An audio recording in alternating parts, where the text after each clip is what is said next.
Koi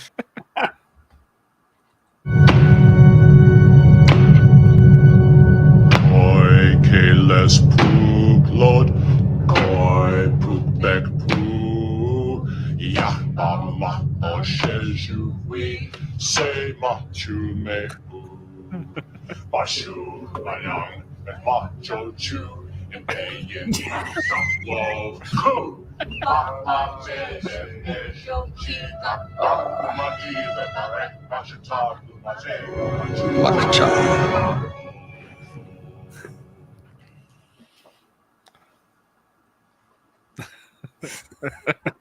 Welcome to another edition of D6 Night at Nightish. I'm your host Jeff, joined by my brother Dave and Kevin Millard. It is an honor to be with you. Kapla. Kapla. Yep. Kapla.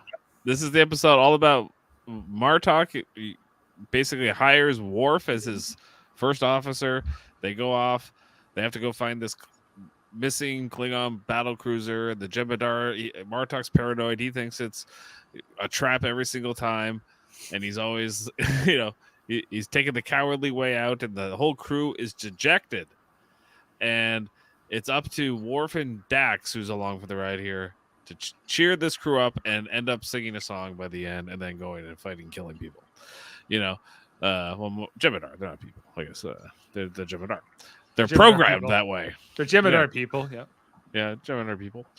Dave, is this one of your favorite episodes of Star Trek?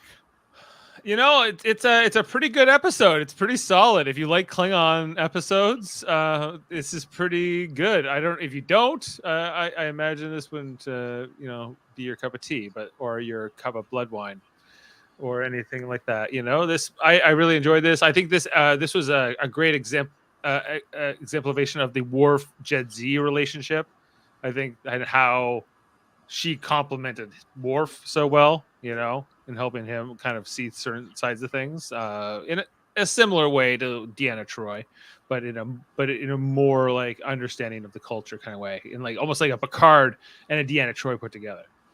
Okay, Kevin, what do you make of this episode? Is this like kind of do you get right into this, everything with the Klingon stuff? Oh yeah, I like this episode because it really shows. I love that it shows that the Klingons, if they're not killing other people, they're just going to kill each other. Yes. Like, yeah, they get like oh shit, what is it? They get Pong Far, but for violence. Yes, right? If they go too long, and then they need to celebrate with some good blood wine. Yeah, that's kind of like they're addicted to killing and drinking wine. Yeah, Arrange to have 15 barrels of blood wine waiting for us in the airlock so that we can celebrate the first victory of the Rotaran over the Jem'Hadar. Jem'Hadar. He really lays into those lines. They're great. Martok's a great character. Martok is a great character. A great Martok episode. Like, by the end when he asks Worf to join the house, you're like, this is solid. This is a good episode. Good installment. Soldier of the Empire, season 5, episode 21, Deep Space Nine. He's like Bashir is giving him shit right off the bat. This is a great opening. Yeah. Him and Bashir. Yeah, really making like Martok feel like he's part of the station, like he's just like Garrick or Rom or any of the other kind of secondary characters who aren't like the main core of the station crew, right? But they go out of their way in this episode, especially at the beginning, like Kevin was saying, that they go out of their way to make you feel like Martok is, like a friend. Like there's this whole point here with Bashir where he's like getting the blood on the carpet, and they kind of both smile at each other. They really go out of their way in this episode to show you that, Martok really matters to them. Well, forgive me for boring you. Let me get straight to the point. You're acting like a fool. You're acting like a fool. I love Your that. observation is noted. I love that Bashir is not afraid of him whatsoever either. Like, No. He never goes. He doesn't call him a coward because that's the worst thing you could do. But And Worf will do that to him later on in the episode. yeah, Right. but he has no problem just giving him the gears. Yeah. They got a good kind of thing going on here. And he's like, well, if you would get like an eye, right? I do not want an artificial eye. Yeah, some of the line deliveries in this episode, especially by Martok, are amazing. Yeah. Like that. I do not want an artificial eye. And then Bashir's like, well, then you're gonna have to live that you have a disability. Yeah, and I just like he's just like you could have died in this. The human fascination with what might have been is tiresome. It's tiresome. Get over it. You're gonna live or you're gonna die. It doesn't matter. That's what the Klingons do. I agree that Klingons live in the moment. Like that's how they live. They like to reminisce, but they don't dwell on the past. Yeah. Very much so, and they need to like have that heat of the battle sort of in their thing. And so Jeff, coming off of like Martok and Bashir, go to the Defiant, where it's Worf working with Nog, right? What did you think of this?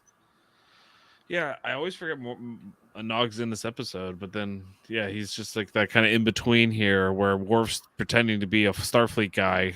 And he's like, "Oh, I didn't expect you." Worf's not pretending to be a Starfleet. Well, like not pretending. I mean, like I think he's trying to kind of hide from Martok. He's unexpected. He's like, "Oh, I didn't." He kind of walks in on him. That's how I feel anyway. In the scene. Yeah, well, he's like he's fixing up the Defiant. He also lives, and he's making Cadet Nog do work. Work a Friday night here with Worf fixing something, right? And also that cadet uniform. He's got those huge pockets on the side, which he uses here. He puts like the tricorder in at one point.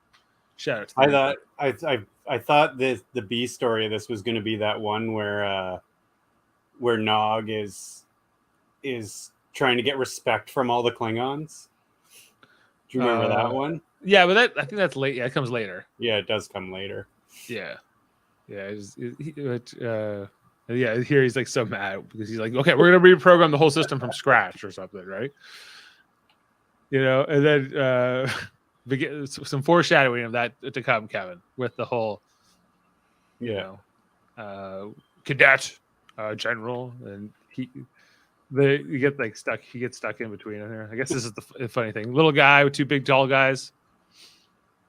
It's pretty funny. Like, there's no reason for Nog to be in this episode whatsoever. No, or in this scene. And wait, has he been in an episode lately? No, no. This is just they're announcing that he's back. They threw him in. He's been around for a while, apparently, but we haven't seen much of him. So right, like they didn't really have. Like, when was the last time we had a Nog episode? It seems like a while. Yeah, it's been a while. When him and Jake moved, I feel like it's last season. I don't even know when it was. It feels like a long time ago he showed back up. Yeah. But it seems like it's been a while. Anyway, he has to squeak by here. He leaves. And there's kind of a look here. He gives Worf. He's like, Ferengi guy. Come on, but and then he's like, my arm. The doctor patched me up, and then it was Worf. He made the necessary repairs. That's what he said. Yeah, and then he said humans don't understand the need for excess danger or something. What does he say? Something like that. Yeah, to draw blood during a training exercise. Yeah. He's like, and few would. It says few would. I do apologize again for the inconvenience. Yeah. I thought that was hilarious that a Klingon was saying that to another Klingon. I do apologize. Yeah, I apologize. Sorry. He's like, I should have blocked you. That was the whole plan. But I did not intend so much damage. So yeah, Worf. They talk about this missing battleship, and he's like, I give him a bird of prey, go find it, and he wants Worf to be the first officer, right? So which will keep. This will continue after this episode. Do you think it's smart to make it a bird of prey and not like a big Klingon warship? I think so. In terms of just shooting something smaller, it kind of complements the Defiant well later on. They're kind of similar size. I think I would have loved it if they had done like a Vorcha battle cruiser or something like that. But the bird of preys though seem to be what they use the most. Oh yeah, it's the most filmed ship in Star Trek, right? the Rataran, which that will become his flagship even after Yeah. he like really rises back up through the ranks and becomes chancellor and all that. He always rides on the Rataran. That's his flagship for whatever reason. And like Sisko's like, I'm surprised you want to go on this. Why do you want to go out? You know, we just made up with the Klingons like 5 minutes ago. You know, but he's like, they had the look of Tova Doc. Jeff, are you familiar? It was a moment of Toba Dok. There's no human word There's no for it. human word for it. Yeah. It is a moment of clarity between two warriors on the field of battle. Much is said without the need for words. It's basically an acknowledgement on the battlefield when somebody's going to not try and get killed. Yeah, That's it's like a basically look. Yeah, it's like you know, and he's like, "Huh? Yeah, all right." I had a moment of Tova Doc. I'm gonna go, and I owe him. Ronald D. Moore, Jeff, writer, LeVar Yes. Burton, director. What do you make of like Sisko in this episode? Because like he's just kind of like, you know, like he's a little bit different than Picard, but I do see similarities in how he handles Worf here with the Klingon stuff. You know, it's very kind of like, all right, you do you, Kapla, see you later. You know what I mean? Like, I think Sisko is more. Yeah, you go do you. It's fine. As long as someone does your work while you're gone, I don't care. I think Sisko's relieved that Worf isn't always asking him to go with him. yeah. He's like, Picard always would go. Picard's like, we're taking the whole damn ship. We're taking the Enterprise, and you are not going into this situation without someone watching your back. I am the Chadich, right? And Sisko's like, I got enough fucking problems. I'm the emissary. I don't got time for this nonsense with your Klingon stuff. If Dax wants to go with you, which she ends up going here, but we don't know that part yet, right? Anyway, he's just like, hey, Worf, kapla. Kapla. Worf's like, sure. I always thought like Worf's reaction was like, okay, man. You know, like kapla. But yeah, I don't think you really get kapla like the Chadich did. Just saying. No, he's like, go play with your prophets. I'll go do this other shit. Yeah. Anyway, Sisko's just like, see you later. The Rataran, the first time we get to see a look at it here, it looks just like Ducat's Bird of Prey, which I think this is just a reuse clip. That will probably come up in fun facts that this was just a reuse of that. But, you know, it's the Rataran. The Bird of Prey from Star Trek, I guess, 3 ever since, right? That they've been using this ship.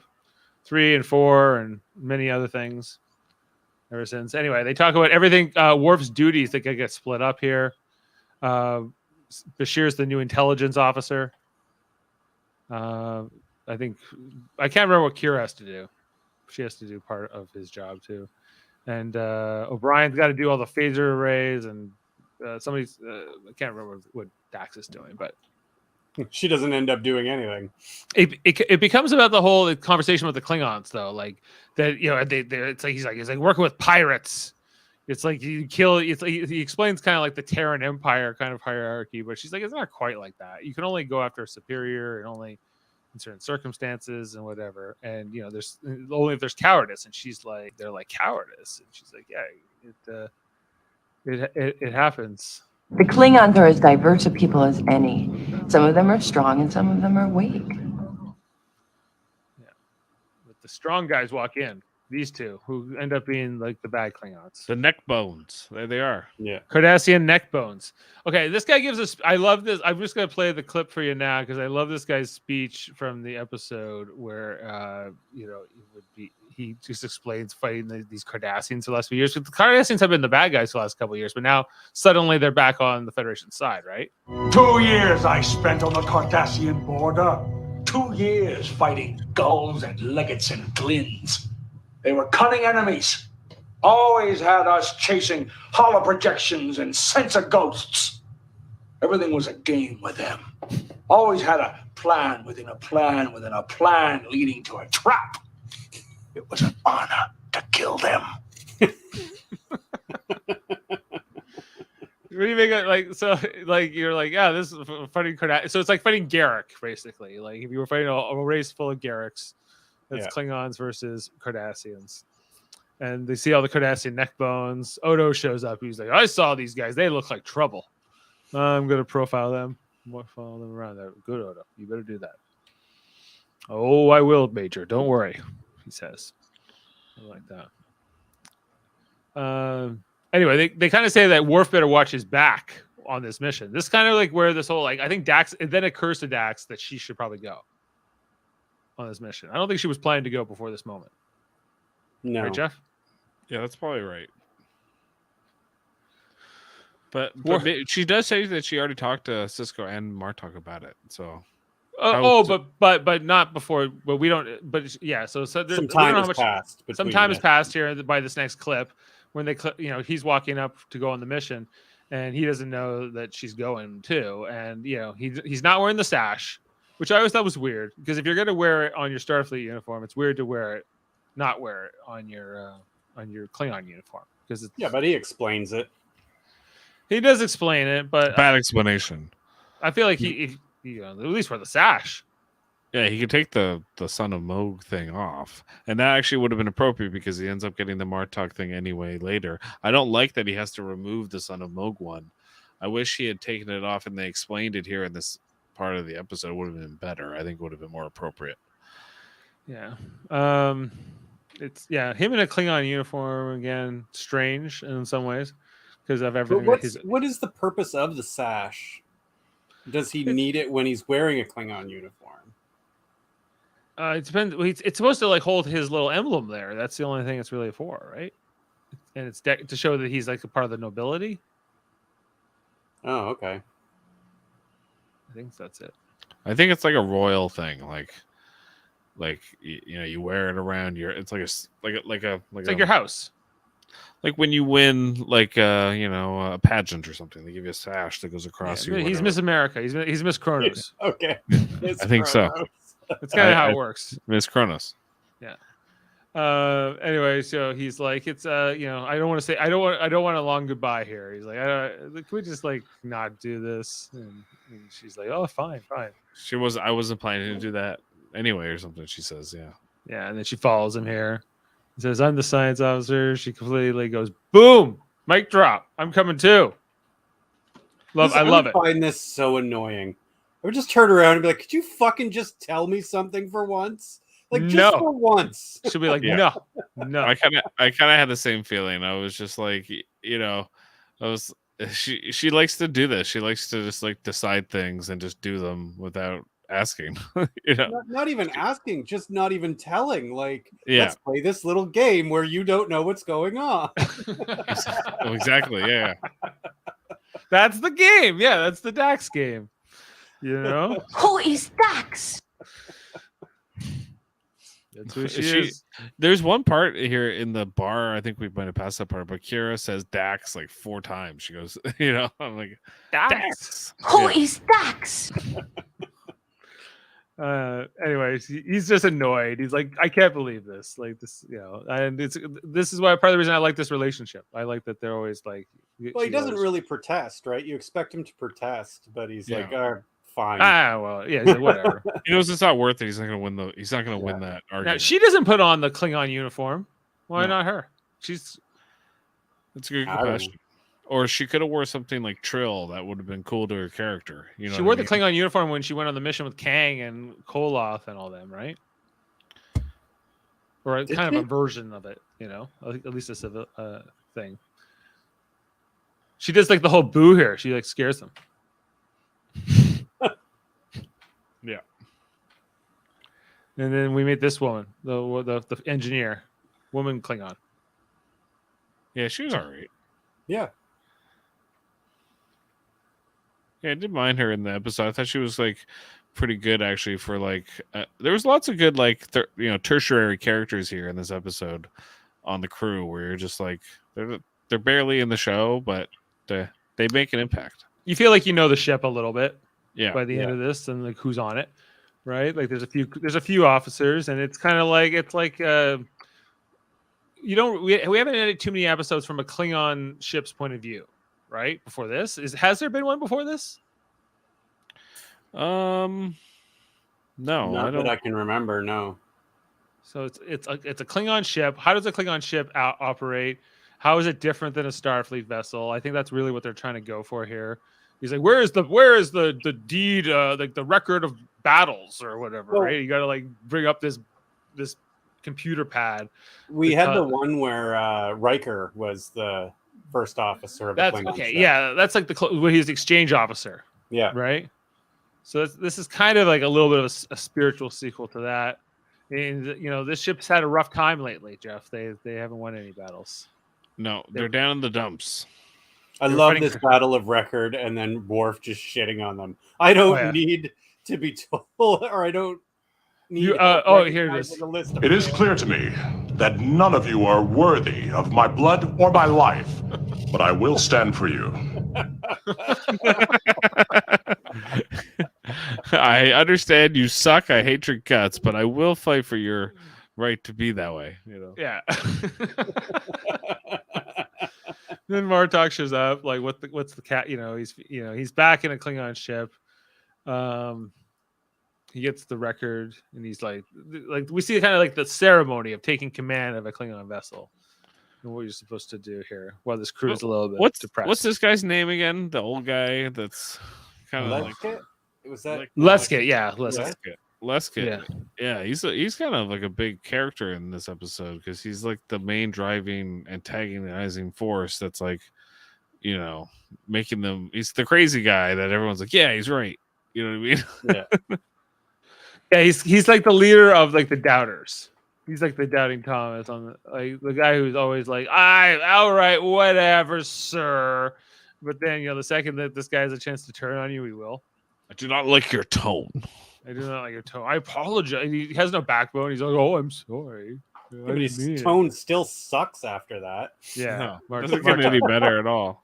Martok's not impressed. He's like, oh, I'm sorry. Like, what? Sorry, I totally didn't mean it. And he's like, let's get going. And then he does like the whole like engage, Jeff. Makcha.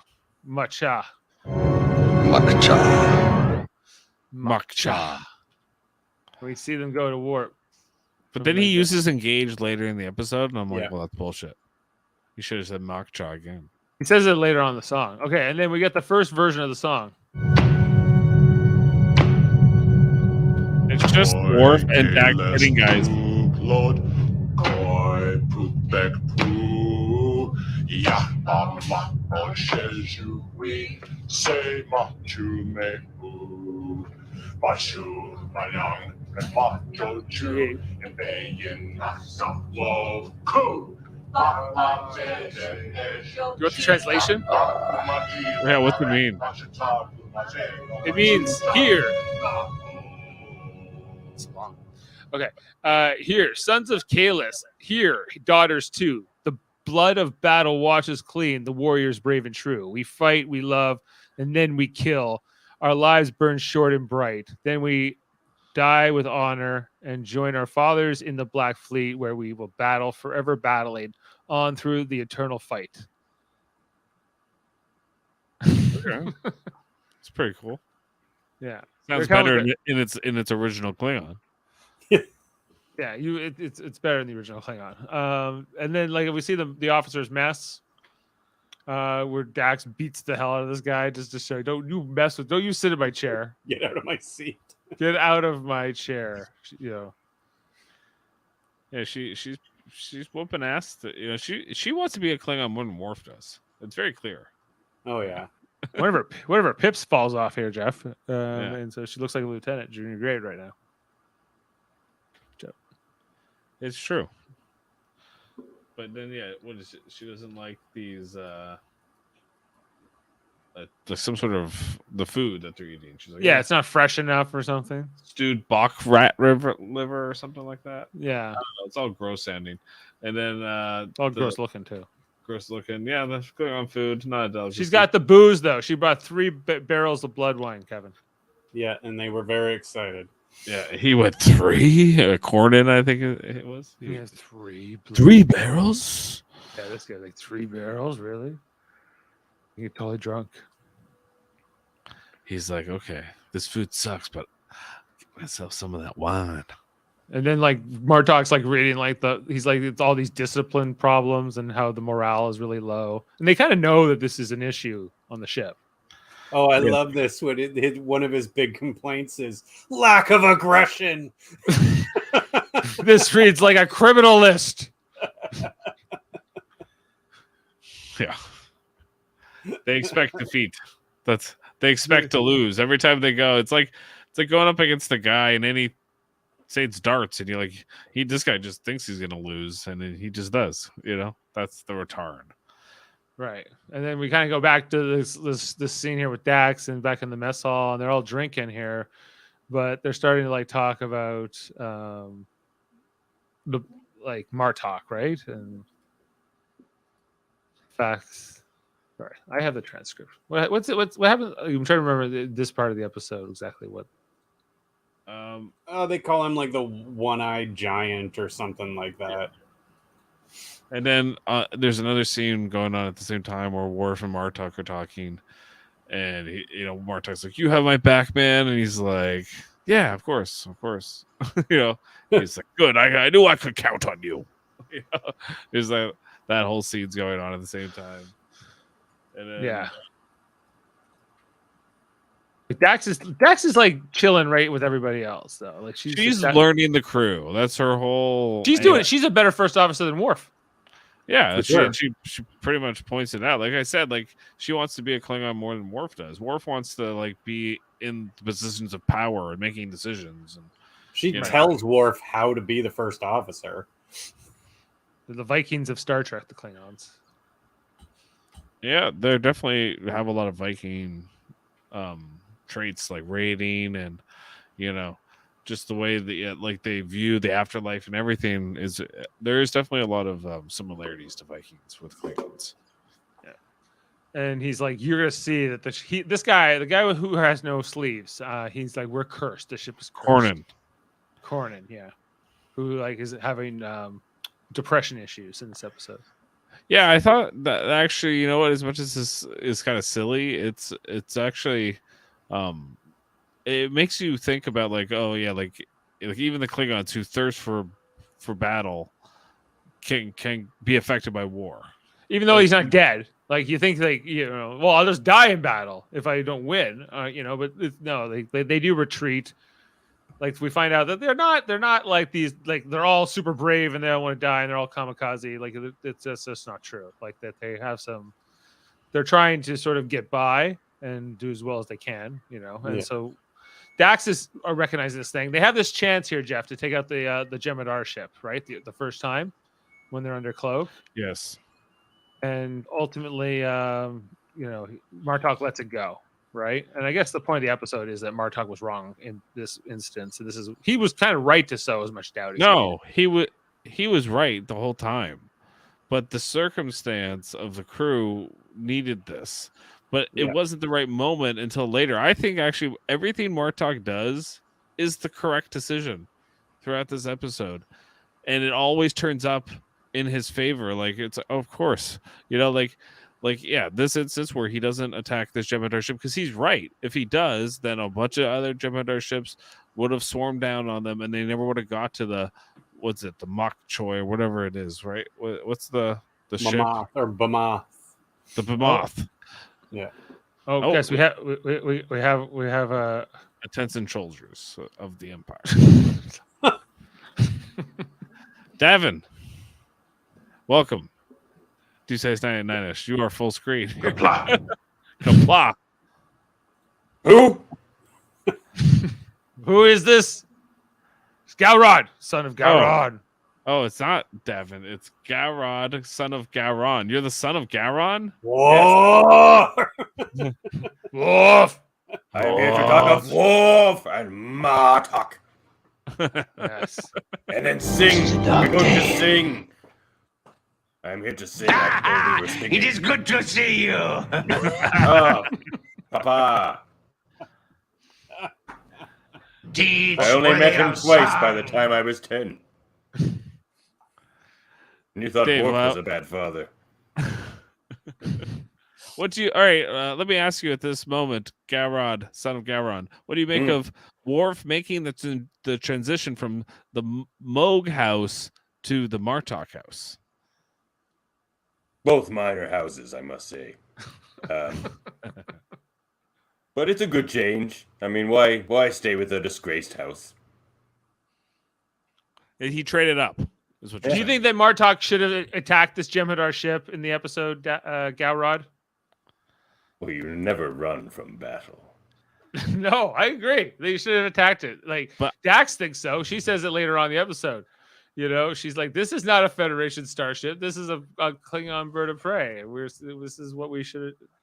We could have had an easy win here." Dax is a good This isn't a Klingon. Federation starship. This is a Klingon bird of prey. But Garrod, what if you are under explicit orders from the Klingon High Council? Your father, you know, do you follow those orders over avoiding battle? You could legally kill the council for that order. I believe they should have turned around, killed the council, and then flew back. The council's decree was dishonorable from Yes. the inception. So Lacked courage. lacked courage. Lacked It was courage. an illegal order. Hmm? It Never was follow an illegal order. Fight like a Klingon! so you would say it was not a prudent decision to avoid attacking this Jem'Hadar ship. I would say it wouldn't matter if it was a prudent decision. But what To hell matters with prudence. is it a glorious decision. Oh, Garrod, you are a chip off the old block. It would be a glorious adventure. Dave, Yeah. what do you make of basically, like, who do you agree with more here? Do you agree more with the Dax of it all? Like, we need to get this crew going. They need to be able to sing the songs because right now they're in the dumps and not even Blood Wine is helping them. It's making them crazier, actually. You know, so I think should they have attacked that Jem'Hadar ship, or is Worf and Martok right? Where that's not their mission. And that's not the most heroic thing. Like, they need to go save the people from that ship. Worf The wanted to B'Mop. attack it too. No, he's only going along with Martok because like Martok's is like, you know, a guy he looks up to and he feels like he owes him because they had a moment of whatever it was called Tovadok, right? Tovadok. Tovadok. Yeah. See, It was a Kevin, moment Something. I of mean, Tovadok. Kevin, have- do you kind of see it my way here? With I do, where- but they also depends on what problem or what you think is more of a problem. Either getting to the B'Moth or this ship actually, like the crew actually tearing each other to pieces. right. Martok doesn't care about the crew though. The He doesn't decks care. will be dripping with blood, she says later on. If you think the blood looks bad on my uniform, wait until the decks are dripping with it. Little does Like- Dax know the decks look amazing dripping in blood. They have a real shine to them, I guess. Okay. Here's my defense for Martok. I think he's right as a captain. Like, you know, not doing the foolish thing and going off like he says it, going off and like having like some sort of bloodlust for no reason. Like I think he's right as a captain. You think that it was the tactical decision, like Yes, playing the I- long game. Yes, You because they ended up finding the ship they were looking for, and if he hadn't done that, if he had attacked that Jem'Hadar ship, he is right that there would have been multiple more Jem'Hadar ship coming after him. He probably have tried to avoid them for days. They never find this ship, and then all those people die. Like, it was the correct decision. That's It all. doesn't I'm matter saying. if the whole crew ends up dying because of bad morale and Bad morale matters more. Like to this than- crew. That's the thing about the Klingon ships is they had different priorities.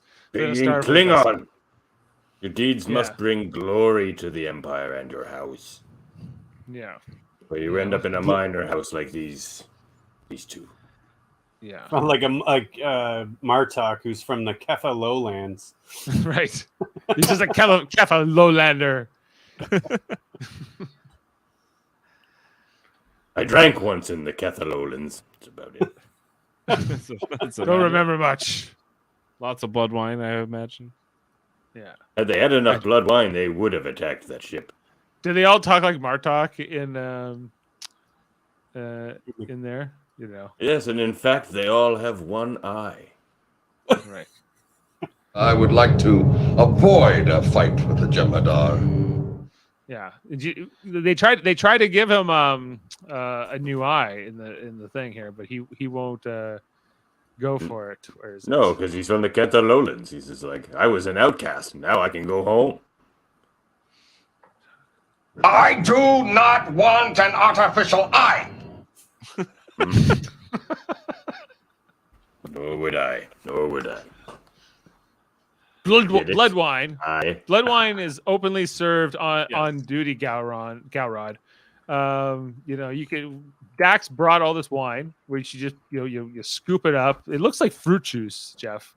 I think it probably is. Like it's probably like grape juice. Do you think But do you think it's actually like made from blood, or do you think it's made from some kind of plant? Well, I've always wondered with like in the Klingon culture, is it actually blood, or is it like that's just what they call it? It's actually just wine, or is it? That was just the question I just asked you. I know, but Gowrod, son of Gowron, what is blood wine? There is no blood in blood wine.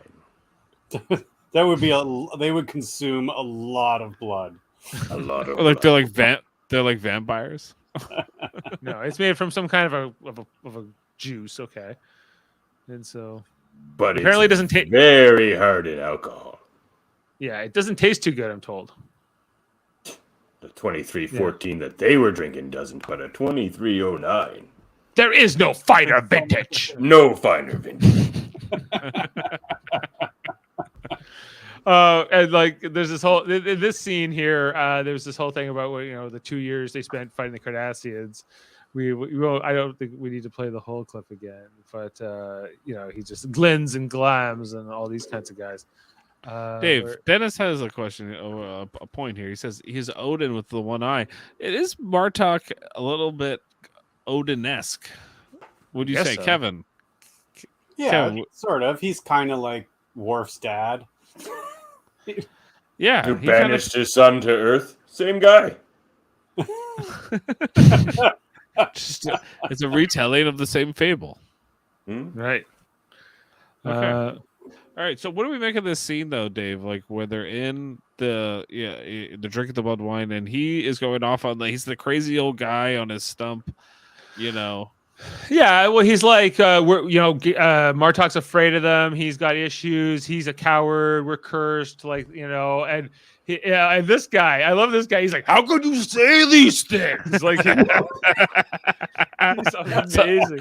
Some of the acting in this episode is so bad, it's good. Yeah. Yeah. How could you say these things? He's like, because it's true. It's true. He's like, you better watch it. And then this guy, he's like, it's always the quiet ones. You always got to watch out for the quiet ones. Because all of a sudden, like, these two are arguing. And she's like saying, shut up. And then he like just kind of like loses it and goes at him from out of nowhere. Man, look at Dax here. She's like, I'm getting the hell out of here. Yeah, she's like, this isn't my scene. Yeah.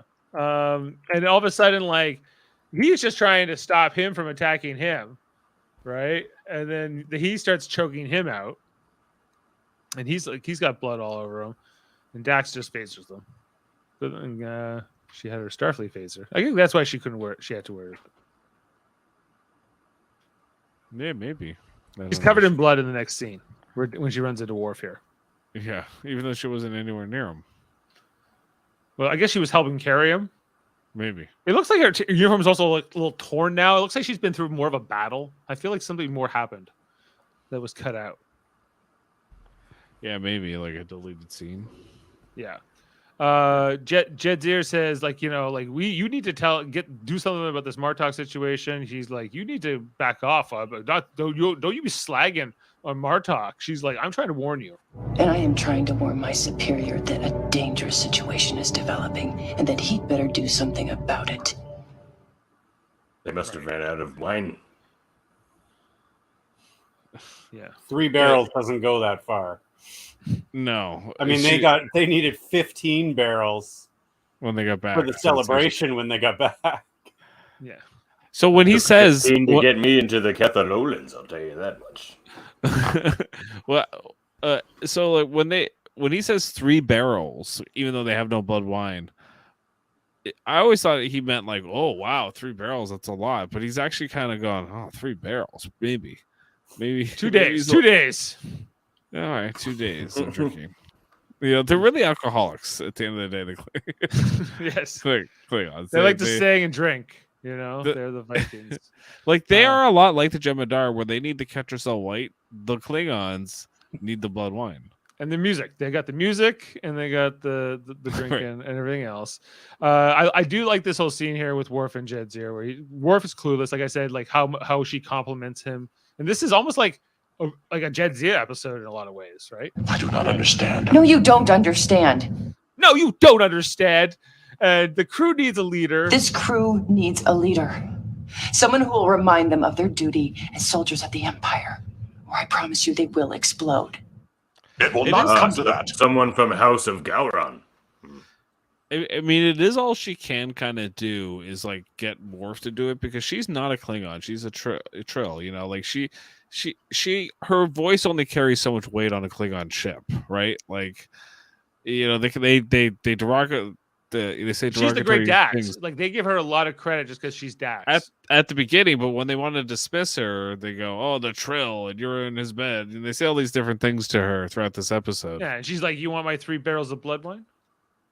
Yeah, she's definitely. And then she like totally gets that guy. She's like, "Yeah, but your bed's empty by on purpose. Yeah, because no one would go near you." No, she shines throughout the whole episode. I would say it's probably Dax's best episode to date. I would say. To date, that's something pretty good here, and and she gives like this great warning here about I already played it. But... If you think the blood looks bad on my uniform, wait until the decks are dripping with it. She just walks out on him there. Yeah, she practiced that line because it's a good one. Like, she's like, when I see Worf, I'm gonna say, if you think this blood looks bad, she was working on it, right? Worf truly Klingon, he would also like the blood on her uniform. Yeah, he does. That's right. Worf acts very Starfleet though, even in these situations when he's just with all his peeps, right? I think like with Worf throughout the whole series with Worf, Dave, he has this thing where yes, he's very proud of his culture, but when it comes to like duty and like what he's supposed to do, like operations wise, he is a lot like a Starfleet officer. He was raised by humans. Like he's not. I feel like his Klingon heritage is just like something he goes and visits, but it's you know what I mean. Like right. I feel like the years on the Enterprise established all that, right? Like yeah. And what's the nature of this scene here where she gives him a warning? They have a chance to go into battle, and he's like, "Yeah, let's do it." Yeah. He brings guards up to the bridge, and Martok walks out. And the engineer comes order. And so the guy she phased her, that guy he was choking is her like Parmakai, her boyfriend. The guy who was like, "How could you say these things?" That's her boyfriend. I only figured that out in this. Guy. I've seen this episode many times. Yeah, that's the boyfriend that she's happy about because he the big guy, not the guy who goes, "Why do you say these things?" Yeah, that's her boyfriend. No, her boyfriend's the taller guy. No way. I always thought so too until this viewing. No, he's not. This guy? That guy is your boyfriend. No, he's not. I always thought so too. No. What's You're the wrong. line? Hold on. We gotta look this up. You're so wrong. How could you say these things? No one would date that guy. How could you say these things? I even tells him to go to his station because she's his Parmakai. And he listens to her because he says no. I think Dave's right because Dax says to the lady in this episode, "Is Oricton your Parmakai?" Or Talkin, yeah, or Talkin, and this guy's name is Cornyn. Cornyn, yeah. So that's it's not the same, right? Yes, I know. It blew my mind today when I figured this out. How could you say these things? How could you say these things? This guy. This episode just dropped a point. Where is that guy? Hold on. I don't want to go back too far, but they have the chance to go after this, and like Martok says no, right? And then he has to defend it to warfare. Yeah. Hold on. I have to go get that. Severe discipline. Severe discipline. Or whatever he says. When he's like, if anyone disobeys him. Yeah. Subject to discipline. Yeah. Hold on. Let me just pull. I want to get that. Why? How did you see? can you say these things? Just leave it for a bit. Okay, actually, there is a part here where Martok is talking to Worf in his ready room, and he starts talking about the Jem'Hadar, and it reminded me so much of First Contact with Picard and the Borg, with Martok and the Jem'Hadar, where it's like, you do not know them like I know them. He starts getting into his whole spiel about the Jem'Hadar. Yeah. And I felt like it was the same thing. It was the same playbook as First Contact with the Borg, and it works. It really, because he's tortured by it, and he knows them better, and he knows what to do, and you trust him. And it's just like, that's why I like this episode so much, because even though they kind of put Martok in like they're the guy you have to overthrow throughout the episode, you're on his side, actually more so than Dax and Worf. I feel like that's how I felt watching the episode. Davan, do you see it that way, or Garrod, son of Garrod? Do you trust Martok? No. He's derelict in his duties. Perhaps he would make a fine Starfleet captain, but this is not how you lead a star or a Klingon vessel in a war of all times. But it's kind of like it's not really a full-fledged war yet. To the Klingons, it is a full-fledged war. Okay. Now it's got. How can you say these things? How could you say these things? Okay, I rarely pull it in the middle of a show, but like it's this was necessary. I feel like it's like one of the my new favorite sounds. Terrible. Yeah. So That'll be a good sound for. How can you say these things? How can you say these things? You're gonna have to pull that out on Enterprise for Jody. I never disagree with Jody. I'll be like, how can you say these things? He'll be like, Hoshi sucks this episode. How can you say these things? I didn't really like DePaul in this episode. Hold on, yeah. Oh, God. How can you say these things? Anyway. Okay. This episode is filled with sound bites for me, just because when they're doing Klingons, they have to emphasize every sentence. So Martok is so good at this, right? Yeah. Is it that I have only one eye, but I can see more clearly than anyone around me? Yeah. How is it? They take no pleasure in what they do. Nothing is glorified. Nothing affirmed.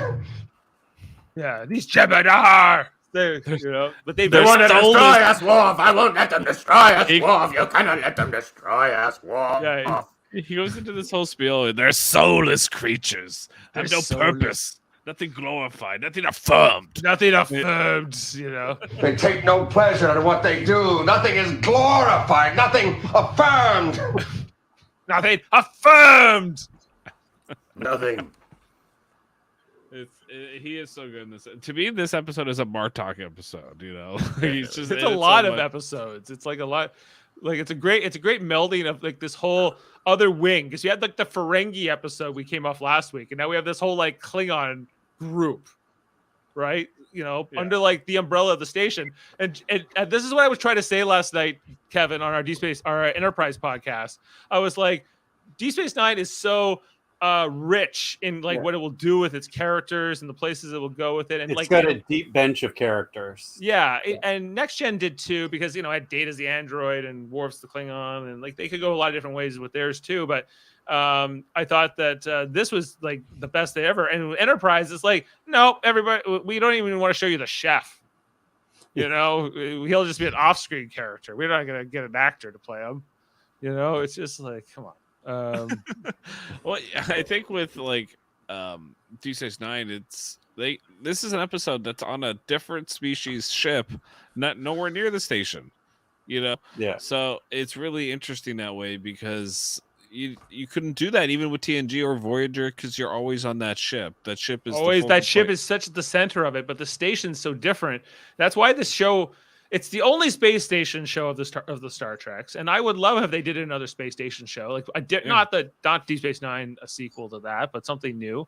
Because I think like that's why I love Babylon 5. I know you guys love, it's not your cup of tea, but it's another space station show and had a lot of strengths that this show had too. And so that's why part of the reason It had a station. It had a station and like a lot of different characters, a lot of different races and everything else kind of overlapping, right? Okay, so Dave, they find the Behemoth. Yeah, it's a Katinga class ship, Jeff. Looks like an old ship, but okay. Yeah, looks an old style Katinga D7. class, D7, old style. Yeah, so they get all set up, to do what they want to do, and transporters and all the different things. Get the doctors ready. Everyone scramble. Luckily, there's only 35 survivors because this bird of prey could only handle so many survivors off of that much bigger ship. Yeah, right. That's why the bird of prey doesn't make as much sense. But all right, I get why they used it. They're light and nimble. Yes. Yeah. Yeah, and they have a cloaking. They have like that cloak, and so with the cloaking device, like a bird of prey, not being the most powerful ship, but the fact that it can, it's fast and it can just get in and out quickly, check things out. Yeah. Yeah. So what ends up happening here is Martok decides against helping it out because he asks where it is. Is it on? And it's on the other side of the Cardassian border. So he presumes that there's like 4 Jem'Hadar ships just cloaked or whatever, waiting in the wings, ready to swoop down. It's a trap, and he's probably right. He's probably right, But it doesn't matter. He has to try to save them. Like the entire crew agrees. Like everybody. And he has no evidence of any of the things he keeps saying. He's just like, oh, but there's probably Jem'Hadar everywhere. He's just seeing. Right, and Worf is getting. The Jem'Hadar don't have cloaks. No, Jem'Hadar don't have cloaks. He's like, like Worf's like, we have to go in. The High Council will understand. It's fine, And he's like, no, what if, because he's spooked and like he needs basically what all Worf needed to do was like throw him into the shower, like DePaul did with Archer on the Enterprise episode we had going last night. Singularity. Great episode. Yeah. You guys liked that one, right? Yeah, we did like it a lot. We did, actually. yes. All yeah. right, and it was one of the better ones. And and so, but instead, Worf has to have a fight to the death with him. That's just how Klingons roll. That's what it takes here in order to get. Was Martok? Martok is not. I think if Martok would look at himself objectively, and I think by the end of the episode he has kind of realized why he was sort of in the wrong here, and how he was being too prudent, Jeff. Right. You need to take a risk. You gotta listen to him. To hell with prudence. That's right. Worf just needs to Making pasta mama. reignite the bloodlust. What's that? So Worf just needs to reignite his bloodlust. Right. Yeah. He's Well, like, I'm gonna have to kill. He knows that they might come to death. He might have to kill Martok in the end here, if the circumstances don't go perfectly. And Dax is like, yeah, you have to. I back you up. He might die here, and she knows that that's kind of. I also like that about their relationship is that most other Starfleet officers would be like, or his friends or whatever, on the Enterprise would be like, no, you can't like risk your life for this. Like this is dumb. This is just a thing where you should have a Starfleet officer wouldn't necessarily get it, but Dax gets it. Dax gets Worf and his culture and gets this whole sort of like why the Klingons are the way they are, right? Mm-hmm. Absolutely, and she's definitely the one pushing him because she knows that the crew needs to getting energized. Yeah, and Martok isn't doing it because he doesn't care about the crew. He's too focused on the Jem'Hadar for sure. He's in his own head and he's in his own way, But he and he is being too prudent with things, Okay.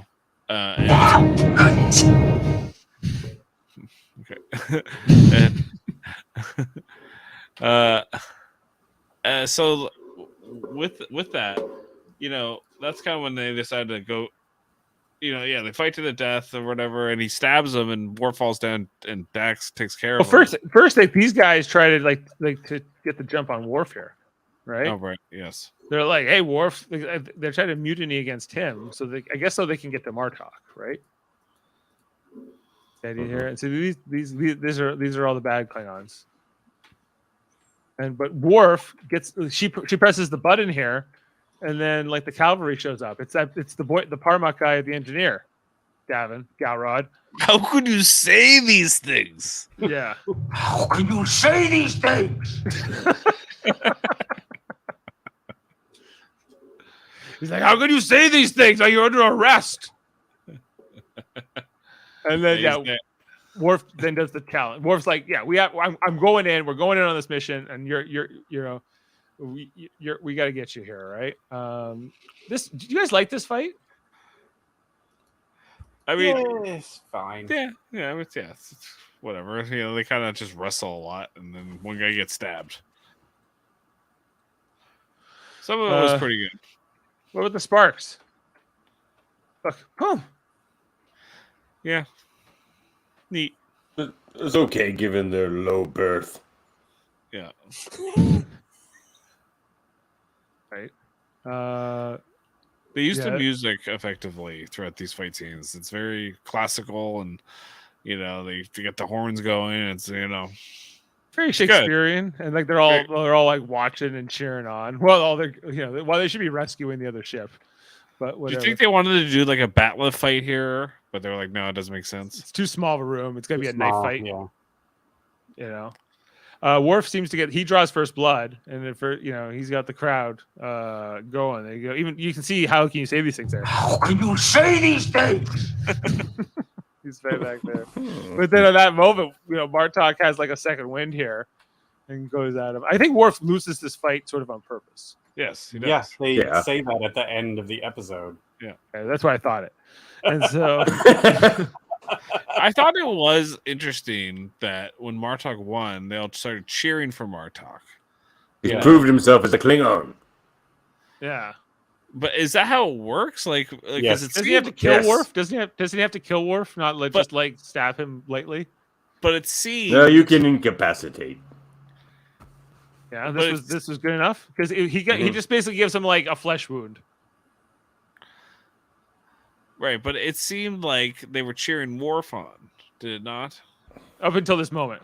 Yeah, they just jump on the winner bandwagon. Yeah. Whoever's the winner, that's Klingon glory. They're just like, oh, you won. Okay, good. You got the glory. You're the cool one. Yeah, you're top dog now. Okay. So does Follow the glory. The glory train. Chancellor Galrod, you just have to be the best fighter. Wouldn't you have to be? Because anybody could challenge you if they're just the best hand-to-hand fighter. Right? Father Gowron threw Worf on his ass. Gowron might not be the best fighter, but he'd probably be the craziest fighter. He would just hate those eyes. Who wins in a fight? A smart guy or a crazy guy? Yeah, crazy guy. They'll fight dirty. Right. So this fight also helps Martok find his it's almost like he's comes out of it, right?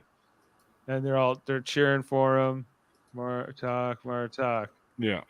And they start singing the song because I love that's my favorite part of this episode is when Dak's like, let's get you to the medical bay. And he goes, wait. Just the way he goes, wait.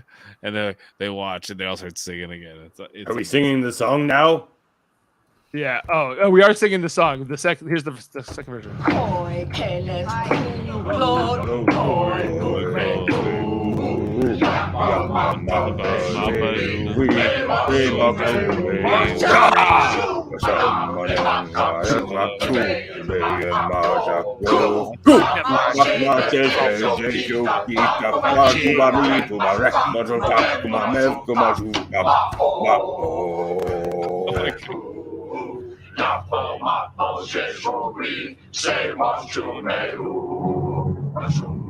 They sang it slow. The slow version. Okay. Or the House of Gowron version. Yeah, it's that version that goes on for 45 seconds, and then we don't even get to see the battle. The House of Gowron version, at least 60 beats per minute. Yeah, it's just a draw. That's the brilliant thing is there's no action in this episode at all. Between the ships, you don't see the fight at all. We come back here. One. Bashir has become the temporary intelligence officer while Worf's been away. right? And I like how O'Brien asks him here. How's the intelligence business? Oh, I can't talk about it. All I can do is read these fascinating reports and analyses of analyses, and then keep it all to myself because no one else has a need to know. And this was my favorite part where he says, "You don't care, do you?" You don't really care, do you? No. No. You don't really care, do you? No. Anyway, the Rotarian shows up. He's like, "We got wounded. We need to beam people right to sick bay." Julian Bashir bolts for that. He's like, "Great, Worf's back. I'm not the intelligence officer anymore. I can go back to doctoring." And I already played it here, but you know. Arrange to have 15 barrels of blood wine waiting for us in the airlock so that we can celebrate the first victory of the Rotaran over the Jamhedar. I love that they're just gonna party in the airlock. Yeah, we will drink in the airlock. Oh, we beat those Jem'Hadar. Party. Yeah. So I guess they don't have to deal with Odo, like trying to arrest them. Yeah, maybe. Yeah. So we see some of them are down here at Quark's, like playing Dabo and or drinking, right? Too. Wasn't it last episode where Martok threw a guy off the top? They said he did. They said he did. Yeah. Yeah. Like, yeah. He's for a breach of discipline. You know. Breach of discipline. Yeah. And Worf's just like, he was fine. He was fine. He didn't die, so it was all good. He was not injured. He was not permanently injured. It was a matter of discipline. And you know, I do like the fact that these two come back together so quickly that Martok's like, yeah, you're right. You know, I was a thing. I'm glad you challenged me. We had a moment of Tovadok. You know, you did the same. You did it for me once as well. So like the debt is paid. He asked him a great question where he goes, "How did you know that I would not kill you when I stabbed you?" He says, "I didn't." I did not. Yeah, he had faith. He had faith. He it's almost like he believed in Martok, right? And I guess that's why Martok like also gets it here. He's like, this guy believed in me so much that he was willing to like let me kill him, or almost go way too far before like he stepped in and told me we have to do this, right? So sometimes captains really respect that. Mm-hmm. And and then we get we get the transfer where he takes off the Moog family crest, and it's just how it works. You can just join another family. Yeah, you can just join. How does that work? Right. Well, the House of Martok would be honored to welcome the son of Moog into our family as a warrior and as a brother. Both. He got dual status. But what if the other one is like basically Aki in Klingon, in the Klingon Empire, basically, right? No Moog. He takes off the Moog, out with the Moog, in with the Martok. Yeah. Which is kind of like an upside down M looking thing. They have a handshake here. They go so a W. Yeah, so like these two are like solid now, right? Like, I always liked this when Worf got like a new house and he had some kind of a status within the Empire again. He wasn't a complete outcast, just like a Quark kind of got his business license back recently, and Odo got his changeling abilities back. They love to take this away and then give it back to the characters. So this was Worf's, and they cleaned it up in like 3 straight episodes. Like they really did. Right. And that that's it for that one. I have to do fun facts. I have to bring it up. Sorry, 1 second. But it is a good episode. Like I really enjoy the whole Klingon part of it all. I wish they had done it even more. Like, because it's fascinating. Do you ever get to see it? Like, especially in all the Kirk stuff, and how does the alien ship really operate? And you actually get to see it in this episode. So yeah, I think that's a win. They sing a lot. They drink.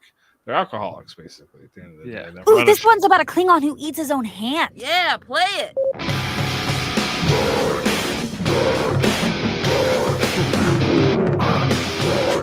It's Klingon acid punk.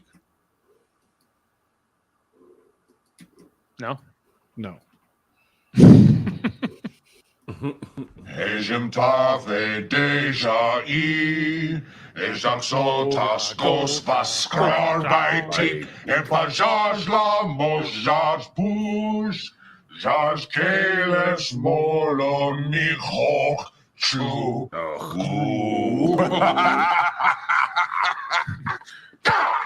Okay, so we have our fun facts. All right. This episode, as Dave mentioned, was directed by LeVar Burton. Obviously, he was Geordie. Okay, in the documentary, What We Left Behind, which is like the documentary of DS9, Michael Dorn. Yes. All right.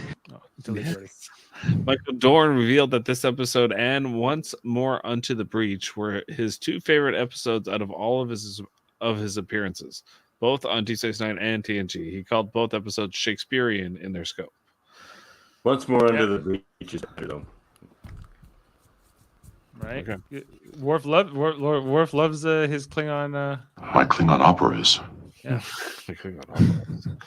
The Warriors Anthem. Lota.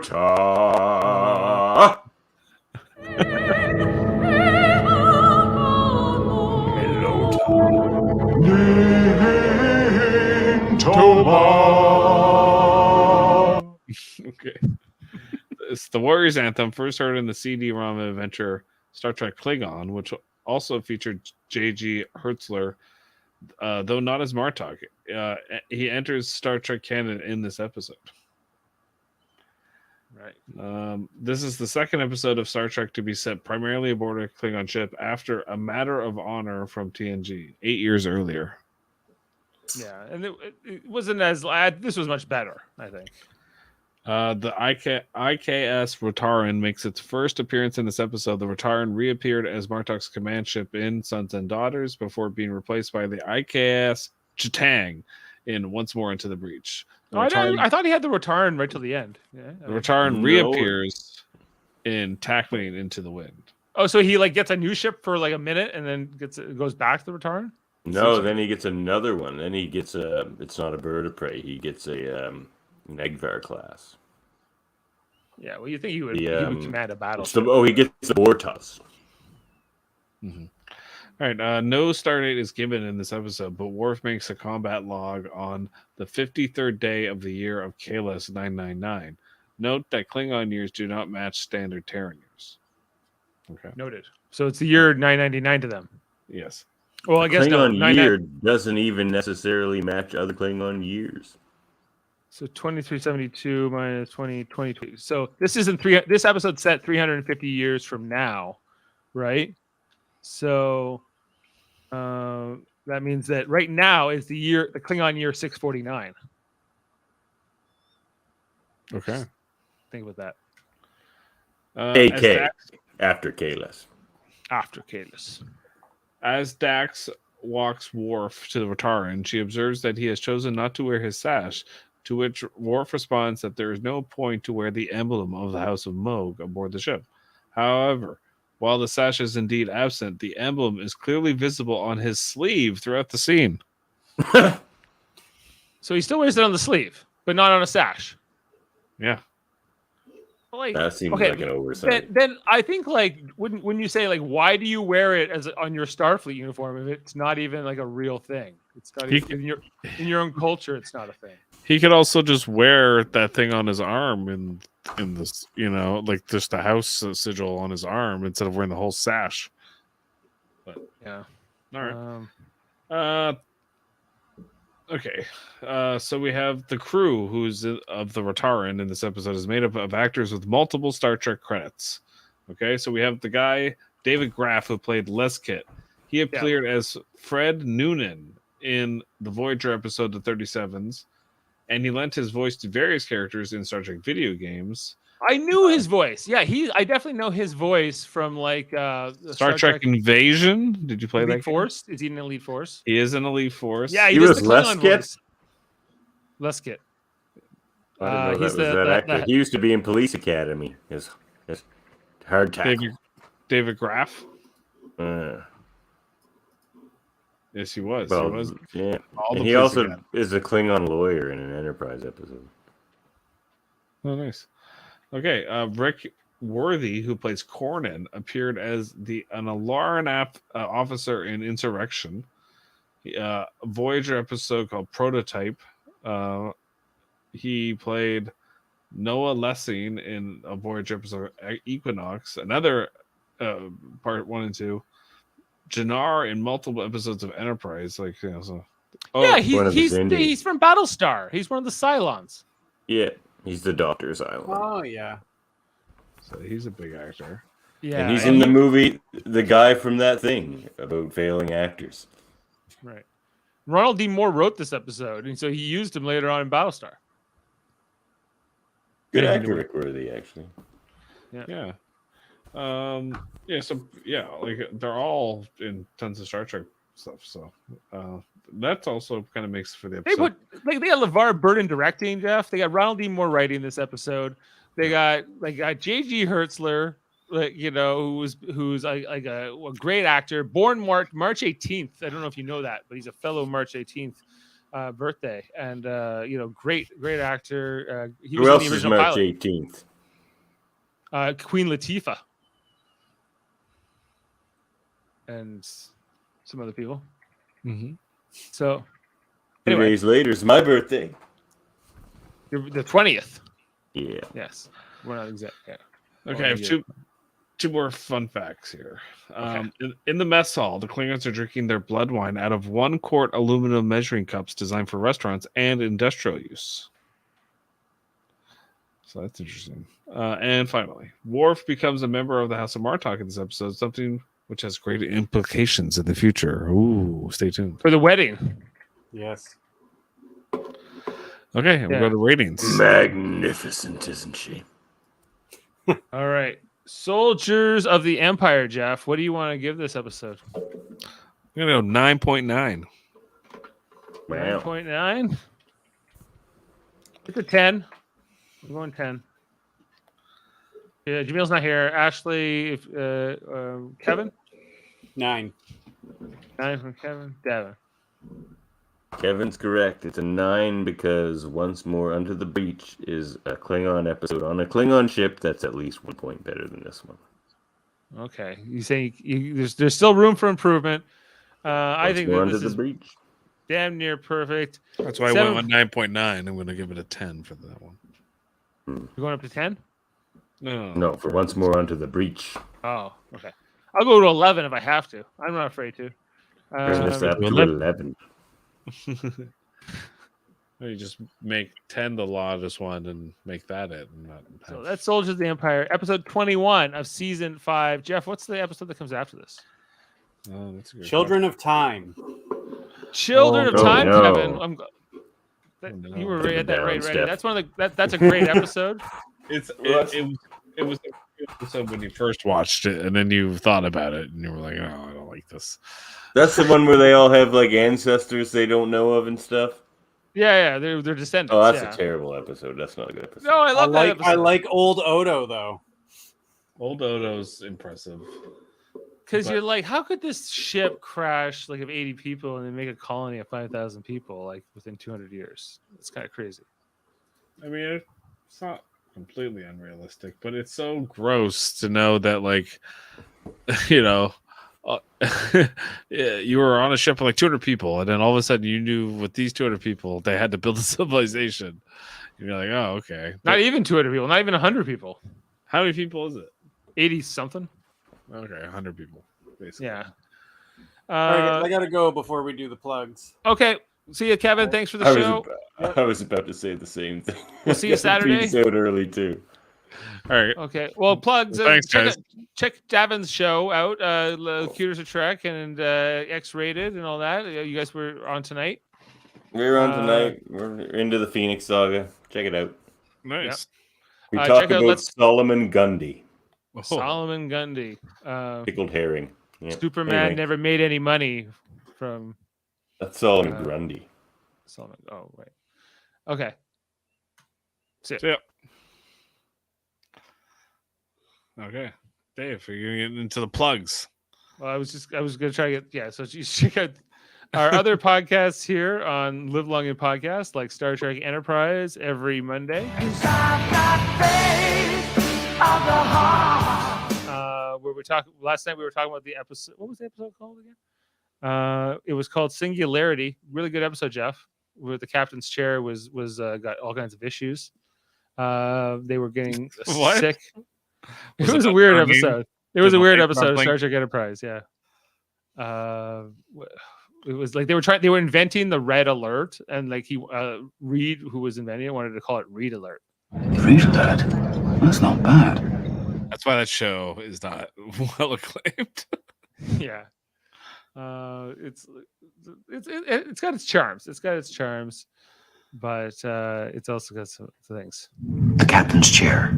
You may have noticed that I don't sit in it very much. No, he doesn't. Yeah.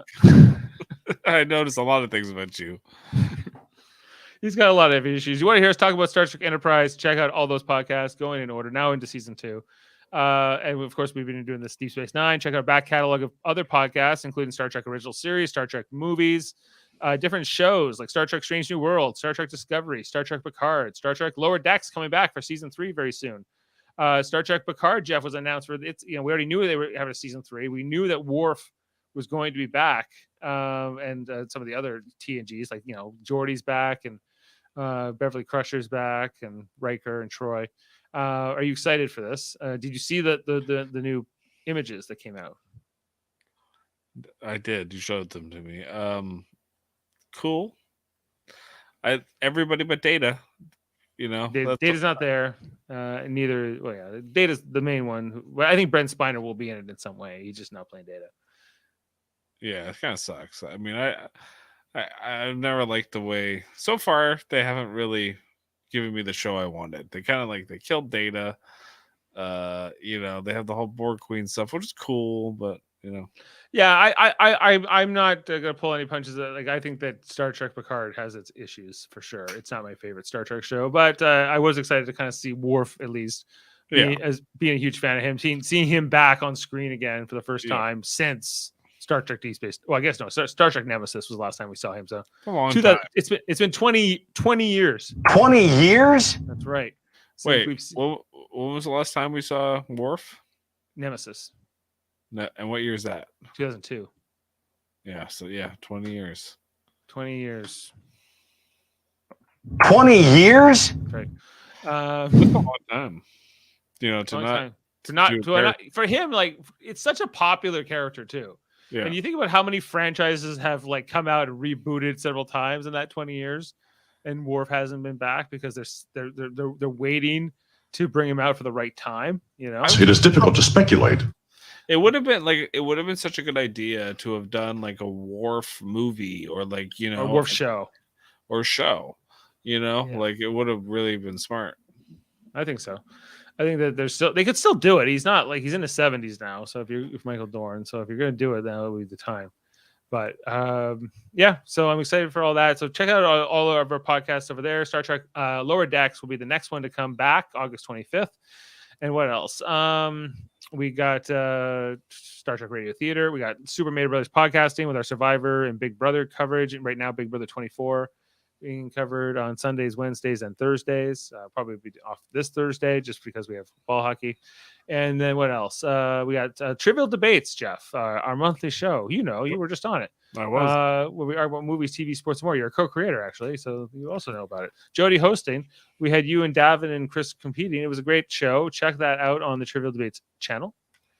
And check out all those other guys. Check out Let's Talk About Fighting Games and the Hellbound podcast. And Sam Jerka, and different things like that. So we will see you next time. Thanks for being with us, and we hope you will kapla right into Stovo Core.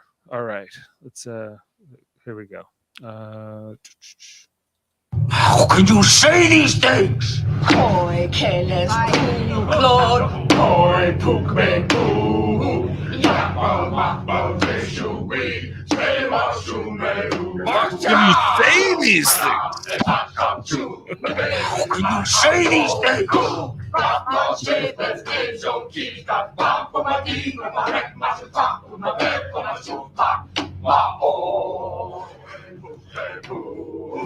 Yappa mappa vishui. Say much to me.